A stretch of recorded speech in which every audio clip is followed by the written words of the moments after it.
Hello everyone, welcome to the end of day wrap for day 2 here at Pro Tour Dragons Maze. Rich Hagon, Brian David-Marshall with you. It's the last Pro Tour of the season, so much on the line. Down the stretch BDM, it was pulsating magic action. There was a tremor through the room. It was almost like the wave at a stadium as people stood up and were looking around. What's going on? Craig Wesco's playing? He's playing? Is he actually playing? It was unbelievable. And it was well worth it for him to play. He gets to take a crack at winning. If he wins that first game, he can keep going. If he loses the game, he can offer the draw. No harm, no foul. Yeah. And everybody's in the top 8. And that's how things turned out. So we came in and we said all weekend long the fourth loss was going to be critical. It put you at the mercy of other players. And it really turned out to be true in spades this time around because no one on X and 4 made it in. Everyone only lost 3 times to make it into the top 8.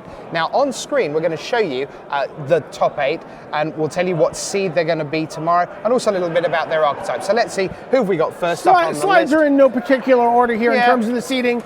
We get a look at some of the decks and some of the players. Here's Josh Utter-Leighton. He's going to be your player of the year for the 2012-2013 season, and he's one of the few players not playing a control deck in this top 8. A little unusual for him. He seems very much like a control player to me. He's playing the Boros Blitz deck. We saw a deck tech on that deck with Patrick Sullivan, who's playing a nearly identical list. You can watch that video and see what that deck looks like. He does a lot of damage very quickly, often before a supreme verdict can be rendered. Yeah, and I want to say a special hello to Josh Utter-Leighton's mum, an incredibly supportive parent. You all have them at home, cheering you on, hoping you're going to do well at your tournaments. She's glued to the coverage, I know. Hi, Josh Utter-Leighton's mum. Your boy's done great again. He is the player of the year. Congratulations, you must be so proud back at home. Let's see who else we've got up here. It's Craig Wesco, king of the white weenies, and that's exactly what he's going to be playing in the top 8 with Judges Familiar. A deck called Don't Judge Me. We did a deck tech with him as well, and you can take a look at this deck. Again, not the control deck. He's playing a very, very aggressive deck. He says, I want to come out of the gate quickly. This is what I like to do. I like to put a lot of pressure on my opponent and then have cards with a lot of versatility that makes it difficult for my opponent to sweep my board or to just recover from that early onslaught. This is what his deck does. Judges Familiar is one of those cards that puts things out of... He's like, well, I don't want my opponent to be able to cast an Advent of Worm on 4 mana. I'll trade, if they try, I'll trade a Judges Familiar for it. Can't wait to see that deck in action tomorrow. Let's see who's next.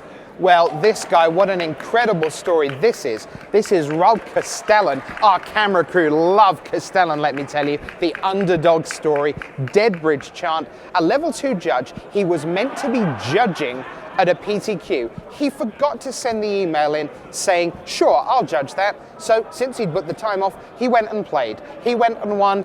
He's playing for $40,000 tomorrow. It could happen to you. The best email he never sent. Yeah, you're sitting at home, you're thinking about like, well, if I win that PTQ, how am I gonna do on the Pro Tour? I'm not gonna be able to win. You know what? People come to the Pro Tour for the first time and they succeed.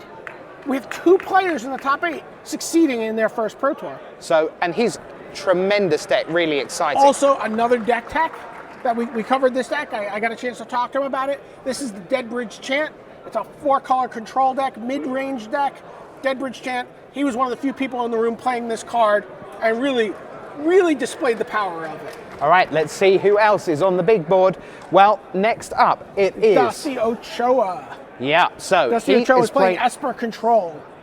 So does that feature this Sphinx's Revelation? You know what, we're going to see this card. We left this graphic up a lot in this segment. There's a couple different flavors of control. Esper Control is most popular. Matej Zadelkai, who is one of our top 8 competitors, we're going to talk about in a bit. He played an Esper Control deck. We did a deck tech with him. So if you want to see what's in an Esper Control deck, you can take a look at the Matej Zadelkai Esper Control deck tech he did with Zach Hill. Now here's a notion. Thief. Where was it? Was supposed to stop Sphinx's Revelation. Didn't happen. Sphinx's Revelation's all over the top 8. So moving on. This is Andre Prost. Andre Prost, yes. From Latvia, 2nd Pro Tour top 8, residing in the States. Alaskan, I believe, once upon a time. Comes from that neck of the woods. Sphinx's Revelation again for him. But interestingly, not playing Esper Control. So we saw an Azorius control deck that a handful of people were playing. I believe we saw Uri Peleg playing that deck in the feature match area. It doesn't have as many shock lands, it doesn't have as many guild gates, you don't take a lot of damage from your lands, and your lands come into play untapped. So interesting to see what take on control is going to end up emerging on top there.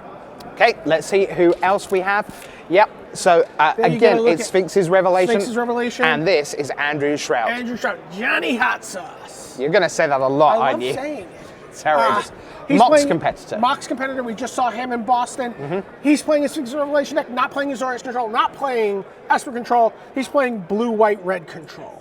All right, what does the red do for him? Well, you get like Boros Reckoners, or you get Boros Charm, or is it charms, things like that? Yeah, you get a lot of little different flexibility. You get more removal, maybe Mizzou Mortars. Okay. We'll get a chance to see his deck under the lights tomorrow. Okay, and now, got to be honest, this really excites me to see back in the top 8.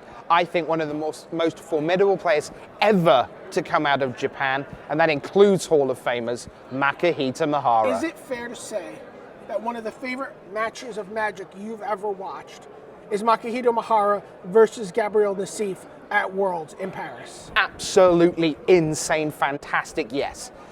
All-time top 5 for sure, for me, yes. Yes, you know, it's funny. It's funny, we present these Magic players as being infallible, but the reality is they play a ton of Magic over the course of a long weekend, and people make mistakes all the time. All the time. Bob Maher makes mistakes. John Finkel makes mistakes. Makihito Mihara makes mistakes. And he made a critical mistake against Gabriel Nassif in that top 8 and